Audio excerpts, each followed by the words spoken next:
Hello everybody, अमीर study centre में आपका फिर से स्वागत है। आज मैंने आप लोगों के बीच कुछ जीके प्रस्तुत करने जा रहा हूं। जो पहला है कि सबसे हल्की धातु कौन है? तो लिथियम। सबसे हल्की धातु कौन है? लिथियम। प्याज तथा लहसुन में गंध किसके कारण होता है? तो पोटेशियम के कारण। प्याज तथा लहसुन में गंध किसके कारण होता है? पोटेशियम के कारण। सबसे भारी धातु कौन है? तो ऑस्मियम। सबसे भारी धातु ऑस्मियम। नींबू में कौन सा अम्ल पाया जाता है? नींबू में कौन सा अम्ल पाया जाता है? तो नींबू में साइट्रिक अम्ल पाया जाता है। नींबू में साइट्रिक अम्ल। धातुओं को वेल्डिंग के लिए उपयोग होता है। धातुओं को वेल्डिंग के लिए उपयोग होता है एसिटिलीन का। धातुओं में वेल्डिंग के लिए किसका उपयोग होता है? तो एसिटिलीन का। धातु में वेल्डिंग के लिए किसका उपयोग होता है? एसिटिलीन का। लोहे का शुद्धतम रूप क्या है? तो पिटवा लोहा। लोहे का शुद्धतम रूप क्या है? तो पिटवा लोहा। फलों को पकाने के लिए किसका उपयोग होता है? तो एथिलीन का। फलों को पकाने के लिए उपयोग होता है एथिलीन का। हीरा का अपवर्तनांक कितना होता है? तो हीरा का अपवर्तनांक 2.42 होता है। हीरा का अपवर्तनांक 2.42 होता है। सबसे कठोर पदार्थ क्या होता है? तो हीरा। सबसे कठोर पदार्थ क्या होता है? हीरा। द्रव अवस्था में पाई जाने वाली धातु का क्या नाम है? तो पारा, मरकरी जिसको कहते हैं, पारा। द्रव अवस्था में पाई जाने वाली धातु कौन है? तो पारा। दूध में क्या नहीं पाया जाता है? तो विटामिन सी। दूध में क्या नहीं पाया जाता है? तो विटामिन सी। खून का रंग लाल होता है किसके कारण? हीमोग्लोबिन के कारण। खून का रंग लाल होता है हीमोग्लोबिन के कारण। नंबर 13, आत्महत्या की थैली किसे कहा जाता है? तो आत्महत्या की थैली लाइसोसोम को कहा जाता है। आत्महत्या की थैली लाइसोसोम को कहा जाता है। आत्महत्या की थैली कहा जाता है किसको? तो लाइसोसोम को। विटामिन बी12 में क्या पाया जाता है?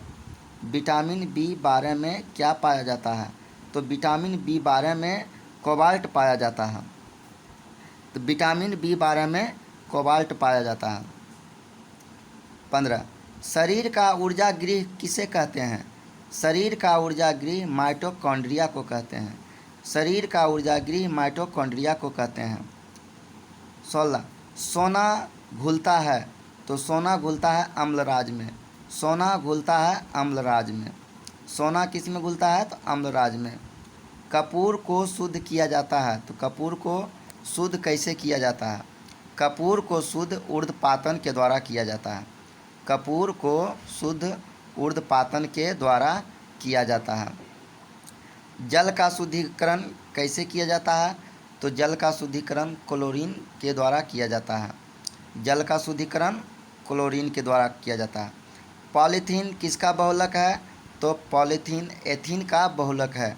पॉलीथीन एथीन का बहुलक है। सबसे अधिक यौगिक बनाने वाला तत्व कौन है? तो सबसे अधिक यौगिक बनाने वाला तत्व कार्बन है। कौन है? कार्बन। कार्बन है, ठीक है, कार्बन है। सबसे अधिक यौगिक बनाने वाला तत्व कार्बन है। प्राकृतिक रबर किसका बहुलक है? प्राकृतिक रबर है आइसोप्रीन का। आइसोप्रीन। प्राकृतिक रबर आइसोप्रीन का बहुलक है। अम्लीय घोल का पीएच मान। अम्लीय घोल का पीएच मान 7 से कम होता है। अम्लीय घोल का पीएच मान 7 से कम। क्षारीय घोल का पीएच मान 7 से अधिक होता है। क्षारीय घोल का पीएच मान 7 से अधिक होता है। उदासीन घोल का पीएच मान 7 होता है। उदासीन घोल का पीएच मान 7 होता है। और सबसे अधिक विद्युत ऋणात्मक तत्व कौन है? तो फ्लोरीन। सबसे अधिक विद्युत ऋणात्मक तत्व कौन है? तो फ्लोरीन। एक बार फिर से रिकॉल कर लिया जाता है। सबसे हल्की धातु लिथियम। प्याज तथा लहसुन में गंध किसके कारण आता है? पोटेशियम के कारण। सबसे भारी धातु कौन है? ऑस्मियम। नींबू में कौन सा अम्ल पाया जाता है? साइट्रिक अम्ल।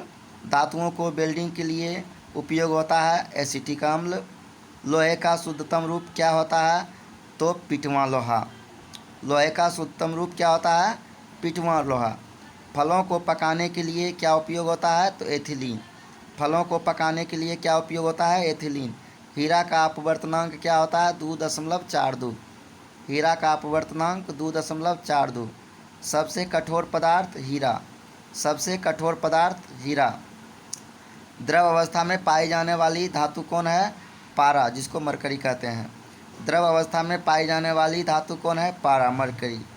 दूध में क्या नहीं पाया जाता है? तो विटामिन सी। दूध में क्या नहीं पाया जाता है? Vitamin C. खून का रंग लाल होता है कैसे? किसके कारण? तो हीमोग्लोबिन के कारण। खून का रंग लाल होता है किसके कारण? हीमोग्लोबिन के कारण। आत्महत्या की थैली किसे कहा जाता है? तो लाइसोसोम को। आत्महत्या की थैली किसे कहा जाता है? लाइसोसोम को। विटामिन B12 में पाया जाता है क्या? तो कोबाल्ट। विटामिन B12 में पाया जाता है कोबाल्ट। शरीर का ऊर्जा गृह कहते हैं किसे? माइटोकॉन्ड्रिया को। शरीर का ऊर्जा गृह माइटोकॉन्ड्रिया को कहते हैं। सोना घुलता है अम्लराज में। सोना घुलता है अम्लराज में। कपूर को शुद्ध किया जाता है कैसे? तो ऊर्ध्वपातन के द्वारा। कपूर को शुद्ध किया जाता है कैसे? ऊर्ध्वपातन के द्वारा। जल का शुद्धिकरण कैसे किया जाता है? तो क्लोरीन के द्वारा। जल का शुद्धिकरण कैसे किया जाता है? क्लोरीन के द्वारा। पॉलीथीन बहुलक है किसका? तो एथीन का। पॉलीथीन बहुलक है एथीन का। सबसे अधिक यौगिक बनाने वाला तत्व कौन है? तो कार्बन।